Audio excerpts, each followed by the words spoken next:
చక్కగా పాటలిన దానికి యాంప్లిఫైర్ కొనుక్కుందాం అని వెళ్తే పెద్ద మోసమే జరిగింది. సో రీసెంట్గా నేను ఒక యాంప్లిఫైర్ అయితే పర్చేస్ చేశానమాట సాంగ్స్ వినడానికి. సో ఆ యాంప్లిఫైర్ ఏంటంటే సడన్గా వర్కౌట్ ఆగిపోయింది అనమాట. ఎందుకు ఆగిపోయిందా అని చెప్పి ఇప్పదీసి బోర్డ్ చెక్ చేస్తే బోర్డు అంతా బాగానే ఉంది, కానీ వాల్యూమ్ కంట్రోల్స్ చెక్ చేశాను. వెంటనే నాకు అర్థమైంది సో వాల్యూమ్ కంట్రోల్స్ పోయినాయి అని. సో ఏం చేశానంటే మళ్ళీ కొత్తగా వాల్యూమ్ కంట్రోల్స్ కొనుక్కొచ్చి వేసాను అనమాట. సో ఇవి పాత కంట్రోల్స్, మీరు చూడొచ్చు. పాత కంట్రోల్స్ పక్కన పడేశాను.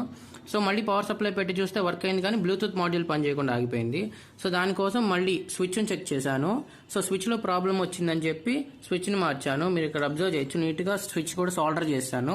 అండ్ ఈ పొటెన్షియోమీటర్స్ కూడా వాల్యూమ్ కంట్రోల్స్ నీట్గా వెనకాలైతే సాల్డర్ చేస్తాను అనమాట. సో నేను చెప్పేది ఏంటంటే ఇలా చాలా మంది ఫ్రాడ్గా అమ్ముతున్నారు. సో వాళ్ళని నమ్మొద్దు. ఒకసారి యాంప్లిఫైర్ కొనే ముందు బోర్డు నింపదీసి చెక్ చేయండి.